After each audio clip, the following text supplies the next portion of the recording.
Hello, my beautiful friends. Welcome back to my channel. If you're new here, welcome to the channel. Hi, hello, I'm Sherilyn, and I am so glad you found me. If you're not new here, thank you for coming and joining me every single upload. You know I love and I appreciate you so much. Today we are back with viewer submissions. I saw a couple of you ask if I stopped doing them. Simple answer, absolutely not. Honest answer, I needed to take just a little bit of a break. All the stories that I cover are heavy on my channel, and I've been trying to think of the best way to articulate why I think I am so affected when I do the viewer submissions. And I think the easiest way to explain it is usually when I do a main case, I'm focused on so many elements, not just the trauma, not just the true crime aspect to it. I want to know more about the victims. I want to know about the trial. There's things to kind of break up that heaviness. And when I do viewer submissions, it's all heavy constantly. And there's also another factor of it where it's coming personally from you all. And that touches me so much, and it makes me feel it even harder. And it means so much to me that you trust me with these. And as much as I want to have a consistent schedule with them, I don't really know what that looks like. I'd love to be able to do them every week. I'd love to be able to do a couple a week. And I know that some weeks I will be able to do that and some I just won't. Right now there's almost 1,000 submissions in my emails. And so I'm trying to find the healthiest balance that I possibly can to still share them, but being honest with myself too, that if I'm not in the right space and if it's too much for me, then it'll get to the point where I know that I won't be able to share them anymore. And I don't want to do that. So I needed to take a little breather and just try to think of how I want to go forward. And I think that the very complicated answer to that is I don't know how. We're just going to roll with it. That being said, we're going to get started. I do have a quick message for you though. Before we get started, I want to give a huge thank you to our sponsor today, Dave. This concept is so appealing to me because I definitely wish there was something like this, especially around the holidays, in times when things were really tight for me and my family. And the fact that the app is called Dave and it feels like a buddy really kind of drove home the whole concept. So if you haven't heard of Dave, it's an app that can help you get up to $500 instantly with extra cash. If you're in a situation where you're counting down the days until the next paycheck, there's a bill that's stressing you out, groceries that you need to get, maybe an extra couple gifts over the holiday season, but that paycheck isn't coming on time, Dave gives you that extra help in the pinch. With Dave, there is no interest, late fees, or credit checks. So not only will it help you relieve whatever financial stress you're going through, you're not going to have those really dark clouds looming over you just because you needed some extra help. Millions of people have already downloaded the Dave app to get the financial relief that they need with extra cash. If you also want to check them out too, head on over to dave.com/Sherilyn. That's dave.com/Sherilyn. Sign up for an extra cash account and get up to $500 instantly. For terms and conditions, go to dave.com/legal. Instant transfer fees apply. Banking services is provided by Evolve Bank and Trust, member FDIC. Alrighty, let's get into them. Oh, and I'm so sorry. If you're new to the channel and you don't know what this series is a series where I read personal stories from my viewers. Either they're true crime related, survival related. Some of these stories come from family members or friends of victims, and I read them out for you. If you have a story that you want to share, you can do it over at sherrilynstories@gmail.com. All right, let's get started. Our first submission says, "Hi Sherilyn, I showed my mom one of your videos and she was compelled to tell her best friend in middle school story. I love watching your videos and you seem like the sweetest and most respectful person to victims and their crimes." It's been a minute. Apologies, you guys. "I would like to apologize if I don't use correct punctuation. I do have learning disabilities." Do not apologize. Look at me. I can't even read your submission. And it's not a you problem. This is a me problem. You are writing beautifully. "My mom was best friends with a girl named Kim, 13, in middle school. Kim was the sweetest girl you could ever meet. She was a cheerleader, she was beautiful, and was one of the popular girls. She never acted like the stereotypical popular girl though. She was nice to literally everyone she saw, no matter who you were. My mother remembers her bringing in all of the goodies she made in home ec class, so the next class she could enjoy brownies, cookies, or anything else that she had made. She would go to everyone's birthday parties, even if she didn't know you personally, but as long as she was invited, she would always show up. She would also give you the sweetest gifts. My mother got a knitted scarf one year with an A knitted to each end. What I'm trying to say is that Kim was the sweetest girl and everybody adored her. This case happened in 1991 on Christmas Eve. Kim's father, Richard, was having an affair with another woman. They had just found out that the woman was pregnant and Richard did not know what to do. He panicked and was finally going to open up to his wife about what he had done. He took his girlfriend with him to his house, and when they arrived, he parked in the barn. The newspaper said that he panicked and shot the woman before she even made it out of the car. This then started a chain reaction. He reports that he was very depressed and thought that he was ruining everyone's lives by his bad decision. He wanted to take his wife and his girlfriend out of their misery. He headed into the house, making sure not to wake up Kim, who was sleeping next to the Christmas tree like she did every year. Oh my gosh. He went upstairs and met his wife in their room. He came clean about everything. He told her about the affair and how she'd gotten pregnant. He told her about how he had lost his job and his depression, and it was getting to be too much for him. He then shot her and started making his way downstairs. Kim heard the gunshot and had woken up and walked to the end of the stairs to see what had happened. She saw her dad coming down the stairs and immediately saw him lift the gun. She raised her arms over her head in an X to protect her head. He shot her twice, killing her instantly. When he reached downstairs, he tried to set the house on fire and thought that he had started a big enough fire before turning the gun on himself. This was planned for a while. He wanted to kill his wife because their marriage was going downhill, and he wanted to kill Kim because he pitied her, and he did it out of love.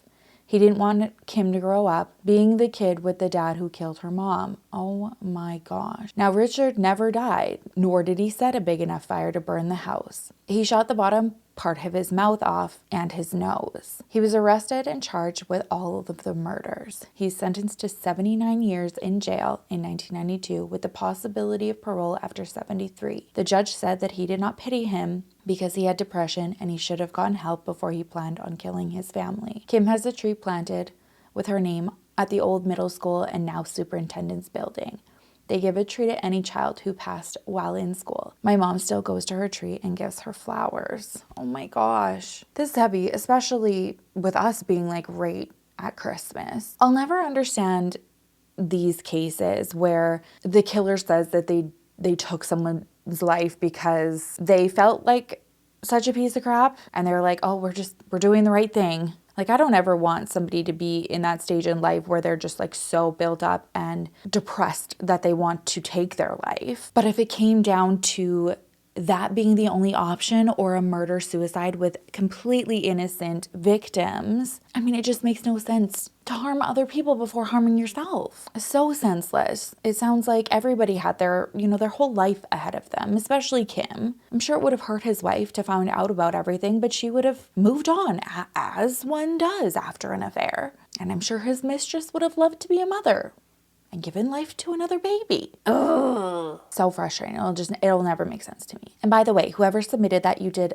amazing with all of this. So thank you for sharing Kim's story with us. Okay, our second story says, Sherilyn, I've been watching your channel for quite a bit and I'm a true crime addict for the reason/story I'm sharing today. I think what you're doing is amazing and brings so much awareness. So I'm from the Middle Georgia area, Georgia. I'm not going to share my personal info as I do have a YouTube channel as well. But my mom was a teenager at the time this event took place in 1981. I was born in 86. Oh, me too. 86 twins. She had just finished up her youth choir practice and was sitting under the church breezeway waiting for her dad to pick her up. Everyone had left and locked the door, so she was alone with only the parking lot lights to see. A man walked towards her and started asking her questions about what she was doing, and she started to get uncomfortable, making up stories about her choir leader being inside, and she was waiting for her dad. The man started trying to slowly corner her, and as he was casually talking to her, my mom started shifting directions, and the man told her he knew she was lying and she was by herself. He was watching her and he knew everyone had left and the doors were locked. Okay, that would have scared the crap out of me. She was trying to figure out a way around this man and he started telling her all of the disgusting things that he was going to do to her. She somehow got past him and started running for her life through the parking lot. Out of nowhere, the choir leader drove up and she jumped on the top of his car screaming. The choir leader chased the man off. Shortly after, her dad arrived and he searched for the man, but with no luck. Oh my gosh, I wonder why the choir leader came back. Maybe he just had this feeling, thought he forgot his wallet or something like that. When she got home, she told my grandmother what happened. My mom was a sketch artist and specialized in faces, so my grandmother told her to draw the man she saw and they could take it to the police in the morning. Oh my God. That very same week, my mom saw my grandfather reading the newspaper and saw the very man she sketched. His name was Ellis Wayne Felker. He was being charged with the murder of a 19-year-old college student named Evelyn Ludlam, who attended Middle Georgia State University and was working as a cocktail waitress to get through her schooling. Oh my gosh. He had asked her to meet under the pretense of a job offer to work at his leather shop. She was desperately hoping to change jobs because what she was doing didn't line up with her religious beliefs. She was reported missing for 5 days before she was found dead in a creek. Her car was abandoned, and she had left her landlady a note saying that she was meeting with Felker for a job opportunity. Oh my gosh. It was the landlady that reported her missing. Thank God. No kidding.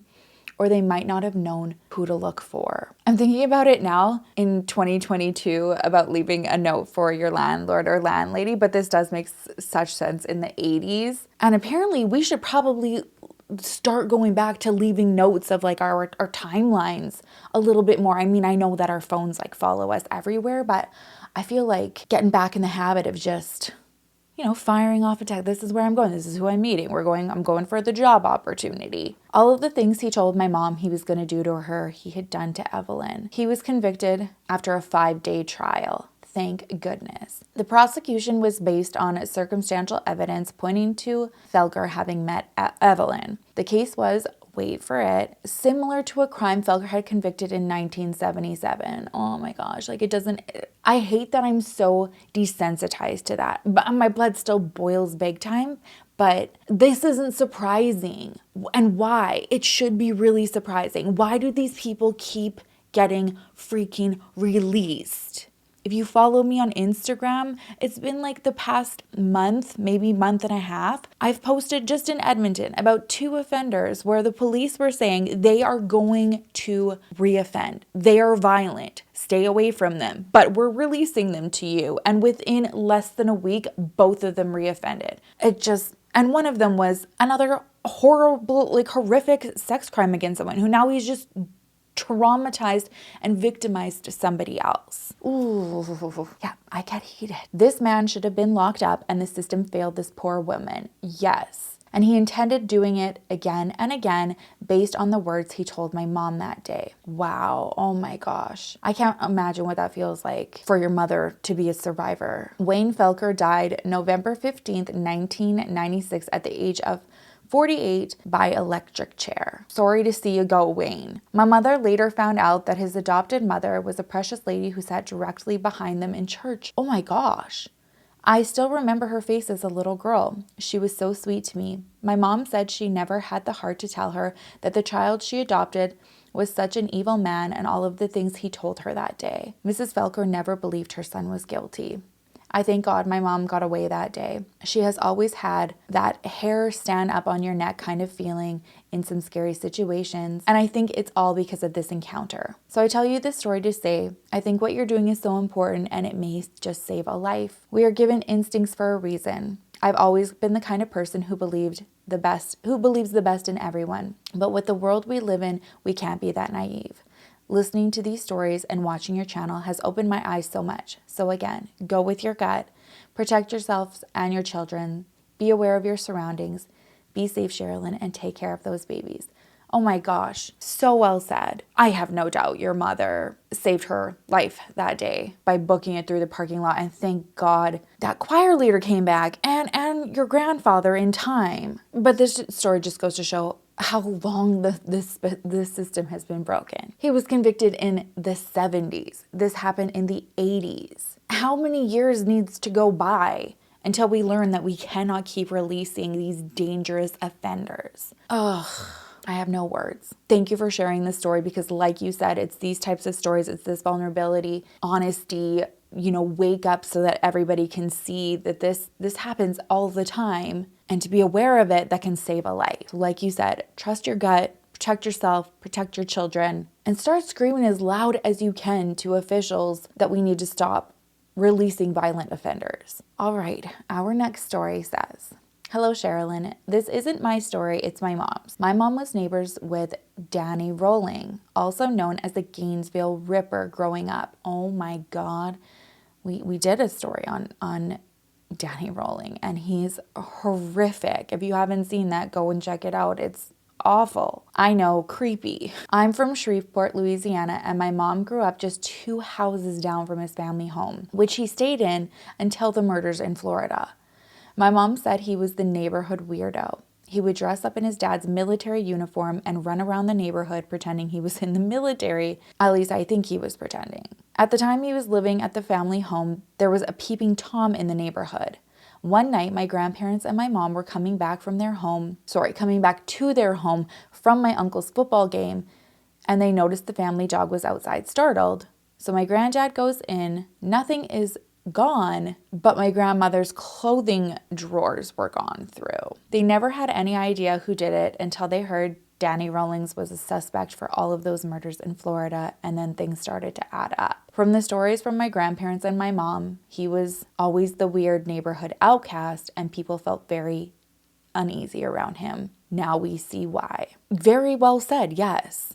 And I think this goes back to the last story where it's like you trust those instincts, which I know can be very tough to figure out like what that line is. And I think there's a difference between somebody being, antisocial or awkward or, quote unquote weird. And that's just who they are. And they're a great person. But you always know like when you just have like that feeling about somebody, and that's what you have to go on, not based on their actions or, their likes or dislikes or their learning abilities or whatever, but just that like hair raising feeling. All right, our next story says, hello, my name is Jasmine, and you are more than welcome to share my name if you do end up seeing this. Well, hello, Jasmine. I did end up seeing this. I first want to start off by saying I adore your channel, and the way you tell these stories somehow makes it easier to understand.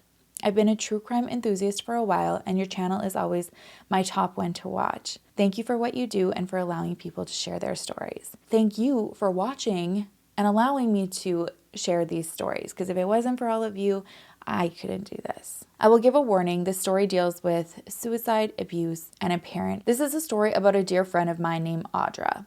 I remember meeting her in the 7th grade choir around 2012 or so. We were instant best friends and had spent so many of our days together. She was a light in my life when I needed it the most, and could make my day better just by being by my side. She was an incredible singer and had amazing potential in this life. Sadly, it was all ended too soon. Soon after becoming friends and during the summer going into 8th grade, she started sharing her stories from home. Terrible ones depicting abuse from her father, who would constantly yell and hit both her and her mother. She would tell me about her mother and how sad everything was, but yet always found a way to make other people happy. My parents were already divorced, so I wanted to help her understand what was going on.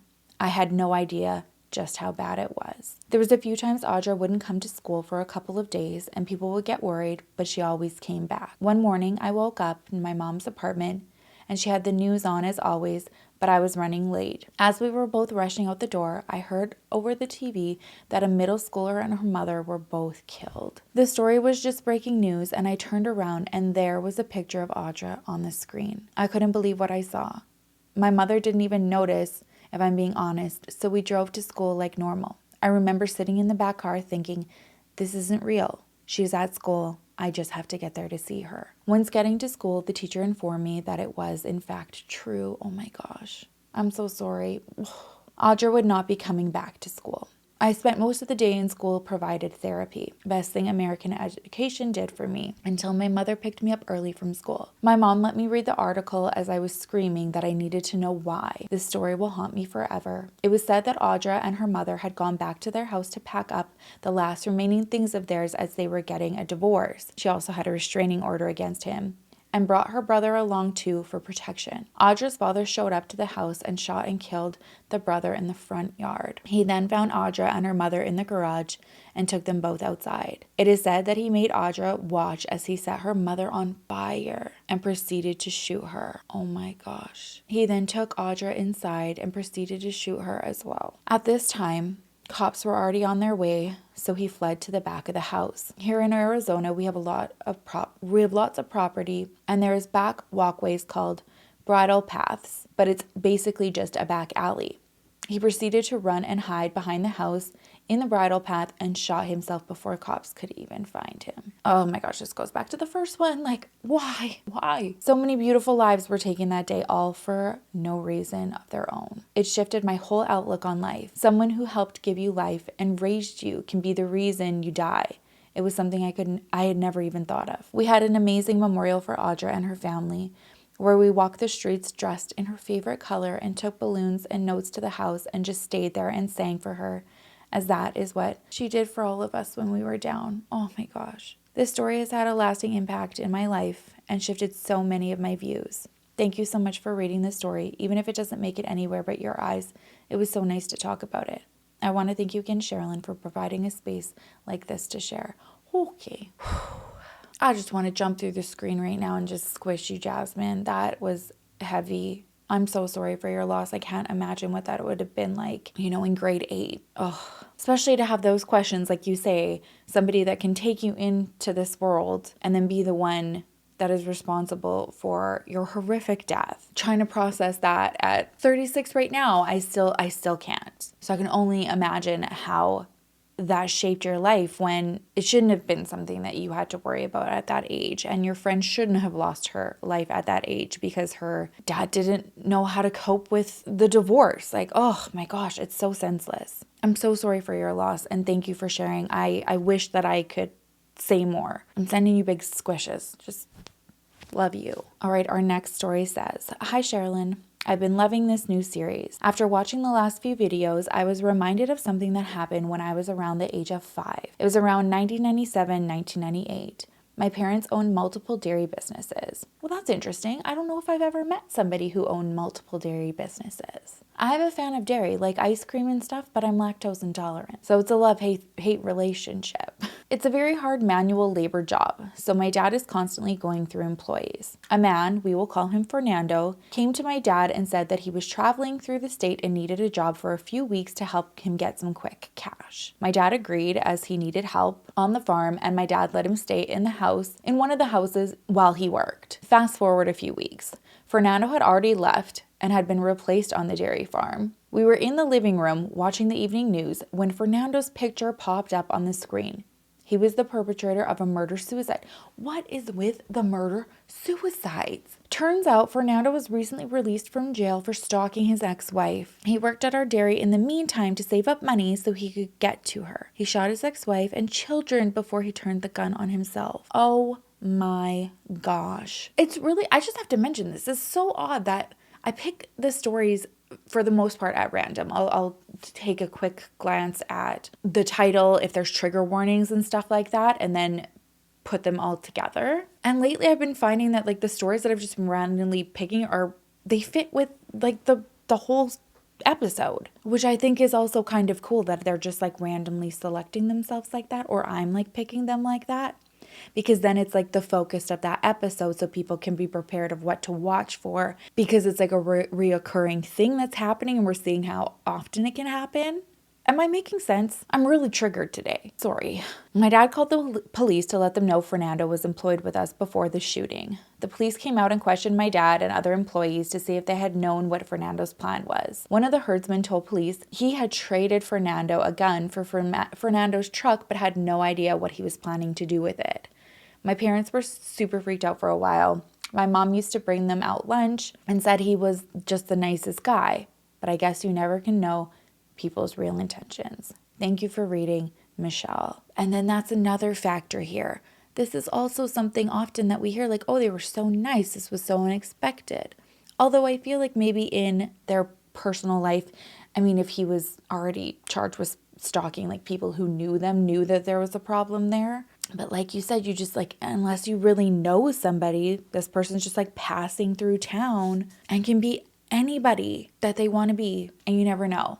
Like that just, oh my God, that gives me the chills. I'm so glad that you and your family are okay. I can imagine what that is like to know that somebody like that was so close to your, your safe place. Man. Ugh. Okay. Our next story says, "Hi Sherilyn, I wanted to start by thanking you for all that you're doing. It must be so cathartic for people to get their stories out into the universe and just be heard. I didn't think I had a story to share, but I believe that I do. People, please keep me anonymous just in case.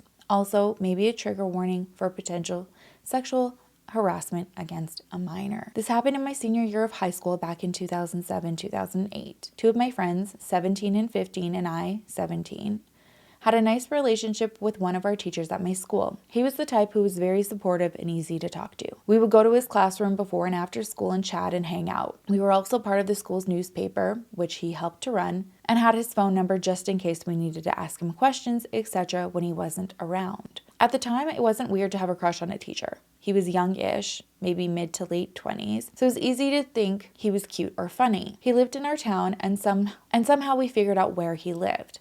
One night we drove by his house and my friend texted him something silly like, "Oh, your house is really nice," just to see what he would say. He responded back and asked if we were outside and invited us in. We were excited that this teacher we looked up to and had crushes on invited us into his house. We felt really cool. We only stayed for a little before leaving because it was nighttime and we didn't want to risk getting in trouble. I can't remember how things progressed as it's been a long time, but somehow he ended up with our AIM screen names, memories of instant messaging, and created his own to chat with us. He invited us to his house often for dinners, brought us gifts, texted us frequently, and took us places.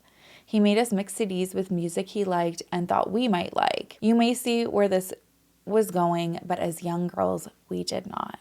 I can see where this is going and just definitely want to put this out there for anybody who is watching and isn't familiar with grooming and has young kids, especially in school. This is something I'm finding more people are coming forward and talking about, not because it's happening necessarily like just right now. A lot of this was happening years and years ago, but there was not really a specific term for it. As you know, grooming wasn't as talked about and it wasn't something that parents could talk to their children about. And I do like that more stories like this are coming forward and it's becoming an easier conversation to have something to talk to your kids about as a reference, I guess. I really couldn't tell you how many stories I've heard about grooming, especially with teachers and students. Eventually, the messages turned inappropriate. They seemed flirtatious and then even became sexual in nature. It began making us feel uncomfortable, and one of my friends mentioned it to our school's social worker, who we were close with from other after-school programs. She was immediately alarmed, rightfully so, and asked us for all the details we had. We sent her saved texts and AIM messages. We detailed every conversation, visit, and outing we had. It escalated to our other guidance counselors, our student resource officer, and eventually the principal. We had individual and group meetings with the adults. It was a huge ongoing case against this teacher whom everybody loved. Rumors were flying and students were not happy that their favorite teacher was being investigated. None of our peers believed us, and the adults in the school were skeptical. Oh my gosh. I remember that while this was going on, he even got to keep teaching. Finally, this man admitted that he had every intention of doing sexual things with us when we turned 18 when confronted by school authorities. He couldn't really deny it because we literally had proof that he was buying us gifts, taking us places, chatting with us inappropriately, etc. Sherilyn, I kid you not, nothing bad happened to this teacher. He ended up resigning before he could be further investigated by the school department and then moved out of our town. Oh my gosh. This is also something that I'm seeing a lot. Like officials, right before anything further can get investigated, especially because it's in that power position, they retire and they leave. He was able to keep his teaching license and go on to teach middle school somewhere else. He got married and had children. He spent an entire year grooming 3 children and had no consequences. I still feel sick about it to this day. I'm so ashamed of my 17-year-old self for being involved. Oh my gosh, don't be. This is so not you, and can easily happen to so many people. Like you said, that's not uncommon to have like a young teacher, especially at 17 years old. They only just could have recently graduated themselves and immediately got their degree after. So being a few years older than you, like you said, you're seeing it as, oh, this cool teacher that everybody loves and who's good looking is giving us attention. We feel so special. Where it's like, no, that's a them problem, and they know that there is a line that you do not cross, and it's all his fault. I constantly tell myself that he was the adult who we felt safe around and who we thought who had good intentions, and it's not my or our fault that he used that trust for his own disgusting gain. Well said. I'm so glad you know that. Years later, another teacher got called out for misconduct as well. A teacher who had been in the school for years and many students, past and present, thought was a creep. I specifically remember him letting girls sit on his lap during class or student council meetings, winking at girls in hallways and classrooms and being flirtatious. What the fuck? But again, because he was a beloved teacher, nothing happened. He resigned with no further consequences. It's wild. Again, thank you for doing what you do. It feels like everyone knows this story via rumors, but no one knows the whole truth, and it's just nice to get it all out to someone neutral.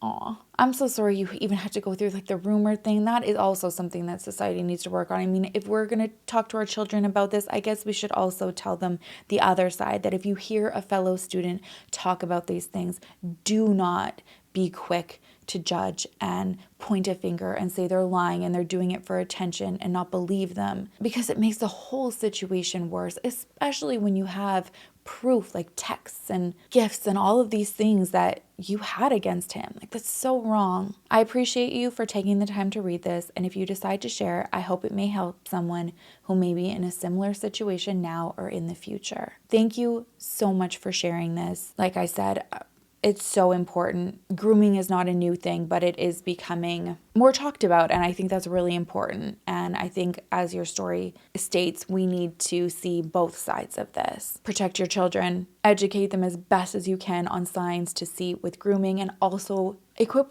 them with ways that they could potentially help somebody maybe who isn't seeing this in school, you know, like a fellow student who may be being groomed and has no idea about it, and it's something they're kind of seeing on the sidelines. Or if something like this does happen, how they can support them and not just, you know, further isolate them and drive them away and judge them. I also feel like we really need some better screening when it comes to who we just let in, you know, really vulnerable situations like our school system. All right, our next story says, "Hi, Sherilyn.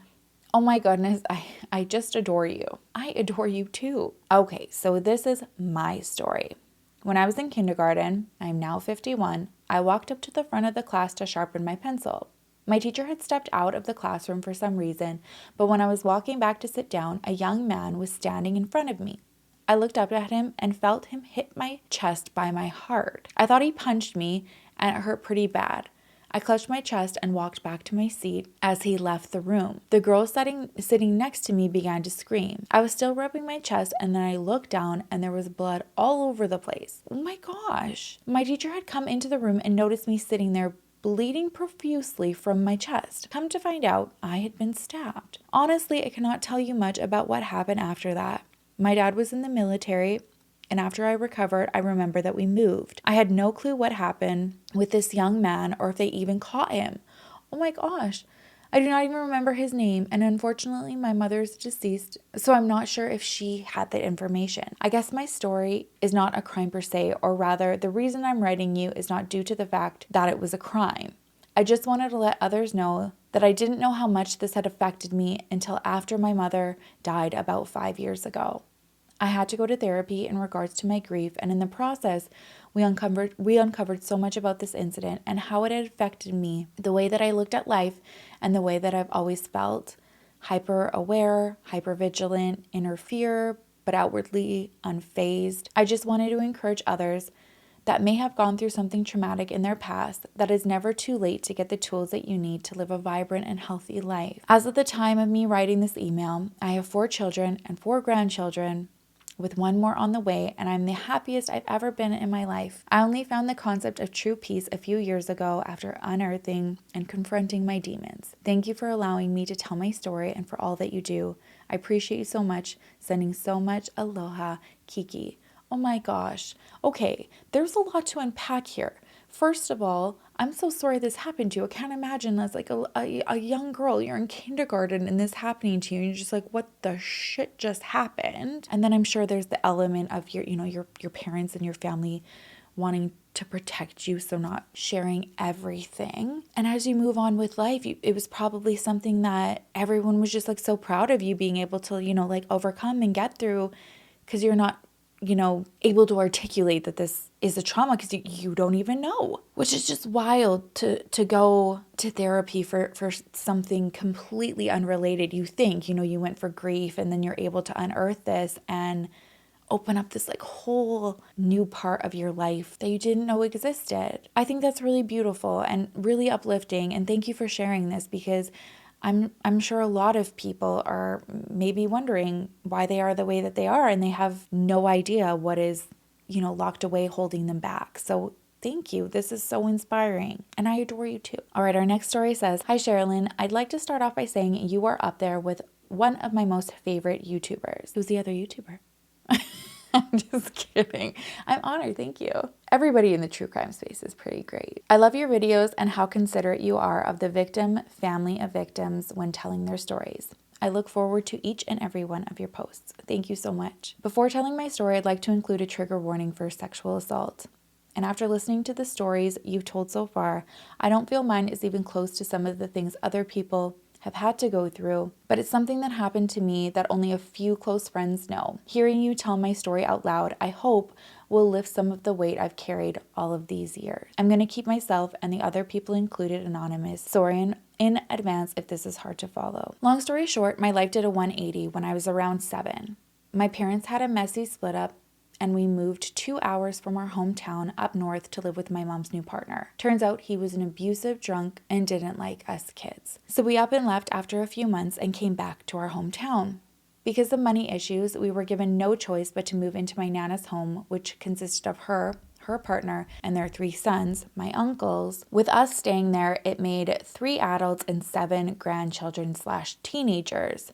This is where things go from bad to worse. My nan's youngest son started M-wording me. It makes my heart race and my palms sweaty to think about. I should mention I was around 8 or 9 at the time, and he wasn't much older than me, being around 10 or 11 himself. I remember we, as in all the kids and teenagers, used to basically be ignored all day. We were left to do what we wanted, when we wanted, and the adults took hardly any notice of us at all, which made it easy for said uncle to drag me into the bedroom on several occasions and do inappropriate things to me. I don't remember too much I think that's how my brain has dealt with the trauma, to block things out.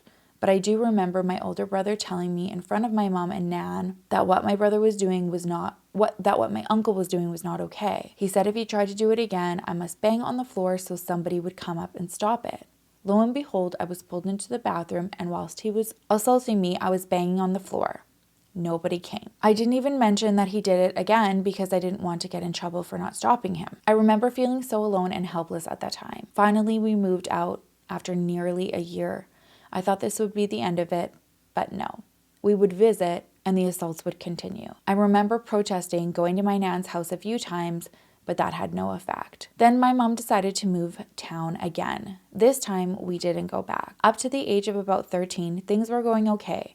I'd almost never see that part of my family and would make little to no contact with them until MSN came along, and it was this moment when I realized my brain had blocked things out, because up until then, I had almost completely forgot what happened to me as a child. I tried to have sympathy for him, thinking we were all children at the time and we were all being ignored by the adults.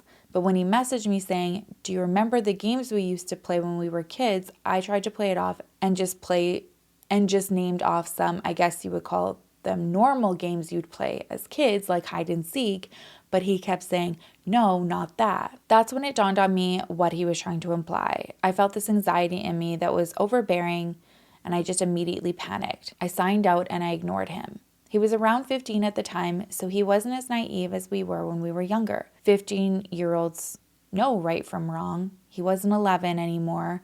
So surely he should know that this was not normal, especially with a family member. I was so confused why he would even mention it. No one had ever mentioned it since that one conversation that my brother had had with me. And to make matters worse, my nan decided to move to my town, and we have lived in the same town ever since. That was over 10 years ago. Luckily, I don't see them around, and on the rare occasion my family does get together, I don't go if they're there. My biggest problem is with my mom, though. We have never discussed it. My mom is the type of person that if you complain about something you are going through, she'll talk about how she's been through the same, but a million times worse. My mother has never taken accountability for anything, and in the 29 years of my life, I have never heard her say sorry for anything, ever. She will always find a way to be the victim. She doesn't do confrontation and would rather block and ignore somebody than ever admit she's wrong. Though me and my mom have never had a conversation about it, I think she knows what happened to me as a child. I think she knows what a poop job she did protecting me, and she isn't ready to hear that. I think she thinks I don't remember because I've never brought it up. My mom still keeps in contact with that side of the family and will proceed to tell me stuff about them, and I always respond with, I don't care. I don't like that side of the family. Or I cut them out for a reason. They aren't nice people. To this day, my mom has never probed. She goes silent or changes the conversation. There isn't really an ending to this story other than, I'm sorry, it's anticlimactic. I feel like I don't have a right to complain given the stories I've heard on your channel. I was just hoping that there may be viewers listening that can relate. So for the first time in my life, I don't feel so alone.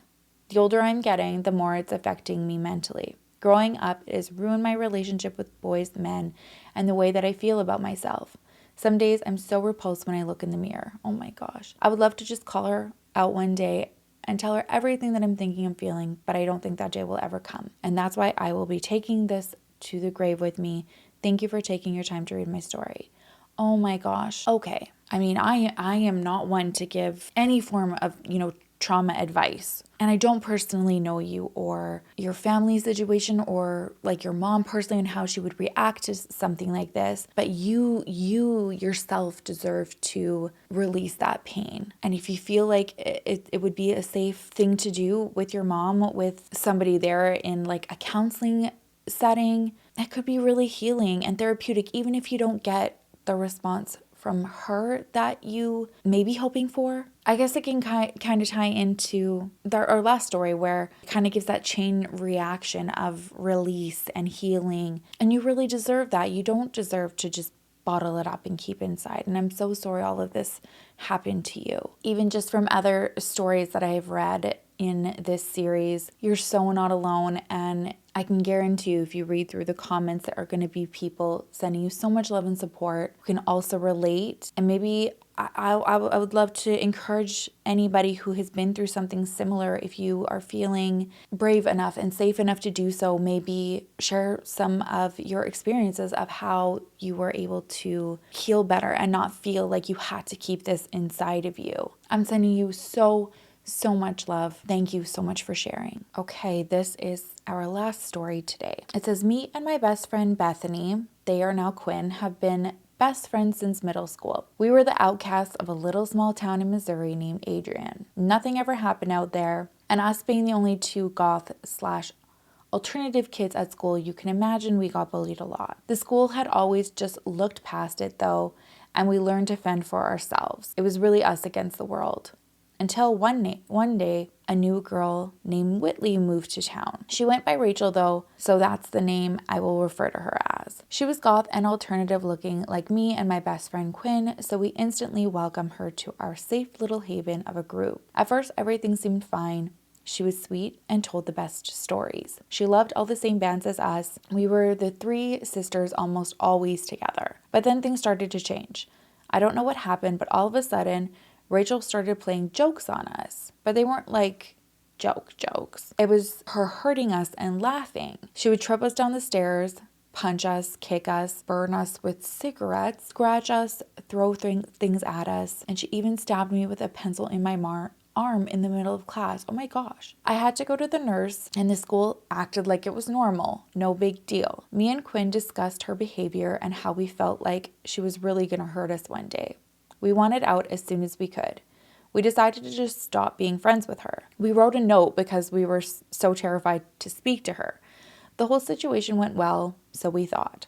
The next day, I was pulled into the principal's office with Quinn. Rachel had made a false statement that me and Quinn were abusing her. She said I threw a bottle at her head in class, and it was a class that I didn't even have at the time. The principal just swept the whole thing under the rug, even when we tried to speak out. I even brought up having to go to the nurse for the lead in my arm.